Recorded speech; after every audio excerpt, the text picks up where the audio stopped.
1000-এর উপর লিড, কি বলবেন? দেখা যাক, এখন 4টে অবধি এখন সময় আছে, দেখা যাক আরো কি হয়।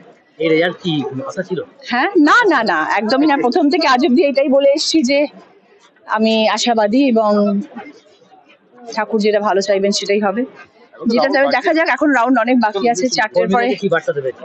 সবাইকে বলবো যে কোনো রকম উত্তেজনা নয়, কোনো রকম কিচ্ছু না, সবাই হাসি মুখে থাকো, আনন্দে থাকো এবং শান্তির পরিবেশ যেন থাকে কোথাও, যেন কোনো রকম সারা পশ্চিমবাংলার মানুষের জন্য এটা বার্তা, যে মানে তৃণমূল কংগ্রেসের লোকেদের জন্য বার্তা, যে কেউ যেন কোথায় কোনো রকম যেন উশৃঙ্খলা না হয়, যেন কোনো রকম চেঁচামেচি না, সবাই যেন আনন্দ করে থাকে। দিদি, বসিরহাট যেখানে সন্দেশখালী রয়েছে, বিজেপি ইস্যু করেছিল, সেই বসিরহাটে তৃণমূল কংগ্রেস 1 লক্ষের বেশি ভোটে এগিয়ে। উপরওয়ালা আছেন না, সততার প্রমাণ তো এখানেই হয় না। ধন্যবাদ। দেখা যাক, এখন রাউন্ড অনেক বাকি আছে।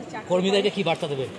সবাইকে বলবো যে কোনো রকম উত্তেজনা নয়, কোনো রকম কিচ্ছু না, সবাই হাসি মুখে থাকো, আনন্দে থাকো এবং শান্তির পরিবেশ যেন থাকে কোথাও, যেন কোনো রকম সারা পশ্চিমবাংলার মানুষের জন্য এটা বার্তা, যে মানে তৃণমূল কংগ্রেসের লোকেদের জন্য বার্তা, যে কেউ যেন কোথায় কোনো রকম যেন উশৃঙ্খলা না হয়, যেন কোনো রকম চেঁচামেচি না, সবাই যেন আনন্দ করে থাকে। দিদি, বসিরহাট যেখানে সন্দেশখালী রয়েছে, বিজেপি ইস্যু করেছিল, সেই বসিরহাটে তৃণমূল কংগ্রেস 1 লক্ষের বেশি ভোটে এগিয়ে। উপরওয়ালা আছেন না, সততার প্রমাণ তো এখানেই হয় না। ধন্যবাদ।